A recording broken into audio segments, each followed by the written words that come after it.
Anak-anakku yang solih dan solihah, pada pertemuan hari ini kita masih belajar bab 5 tentang Rasul Allah Idolaku part 4, yaitu kisah Nabi Ilyas alaihissalam. Oleh karena itu disimak baik-baik ya. Selamat belajar.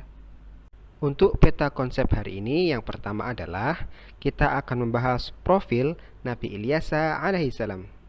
Yang kedua, kita akan membahas kisah Nabi Ilyas alaihissalam.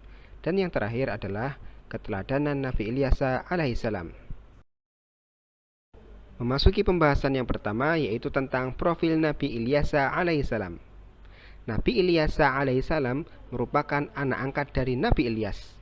Ia dirawat oleh Nabi Ilyas alaihissalam. Hingga besar, Nabi Ilyas membersamai Nabi Ilyas alaihissalam berdakwah. Setelah Nabi Ilyas wafat, Ilyas diangkat Allah Subhanahu wa taala menjadi nabi. Ia diutus untuk meneruskan dakwah Nabi Ilyas pada Bani Israel. Setelah Nabi Ilyas alaihissalam meninggal, tidak lama kemudian Bani Israel kembali menyembah berhala dan ingkar kepada Allah Subhanahu wa taala. Hingga akhirnya Allah Subhanahu wa taala mengangkat Ilyas sebagai nabi. Nabi Ilyas alaihissalam kemudian kembali berdakwah kepada Bani Israel yang kembali ingkar kepada Allah Subhanahu wa taala, mengajak mereka untuk kembali lagi menyembah kepada Allah Subhanahu wa taala. Allah Subhanahu wa taala melihat Bani Israel kembali kufur dan durhaka kepada Allah Subhanahu wa taala. Maka Allah turunkan lagi azab berupa kemarau panjang, tumbuhan dan hewan mati kelaparan serta kekeringan. Azab itu akhirnya menyadarkan kembali Bani Israel. Mereka pun kembali bertaubat kepada Allah Subhanahu wa taala dan kembali menjadi pengikut Nabi Ilyas. Mereka menyesali perbuatannya telah ingkar kepada Allah dan membangkang dari Nabi Ilyas.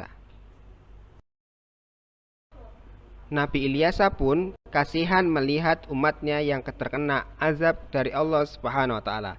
Karena Bani Israel sudah menyesali perbuatannya dan bertaubat, maka Nabi Ilyas berdoa kepada Allah Subhanahu wa taala untuk mencabut azab kemarau yang panjang.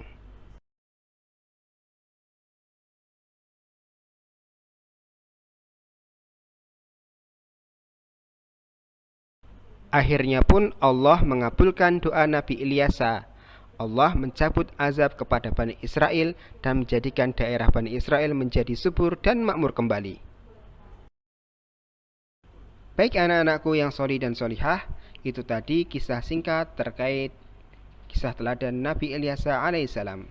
Pembahasan selanjutnya yaitu keteladanan Nabi Ilyas. Keteladanan Nabi Ilyas yang pertama adalah Nabi Ilyas selalu bersyukur kepada Allah. Karena barang siapa bersyukur, maka Allah akan tambah nikmatnya, dan barang siapa kufur, maka akan ada azab Allah yang pedih. Adapun keteladanan Nabi Ilyas yang kedua adalah Nabi Ilyas berani menegakkan kebenaran. Jadi setiap muslim harus berani menegakkan kebenaran dimanapun dan kapanpun.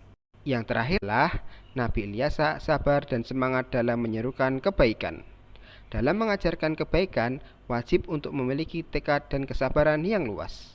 Nah, anak-anakku yang solih dan solihah, itu tadi kisah teladan Nabi Ilyas serta sifat-sifat teladan Nabi Ilyas alaihissalam. Oleh karena itu, anak-anak bisa mencontoh sifat yang baik dari Nabi Ilyas alaihissalam.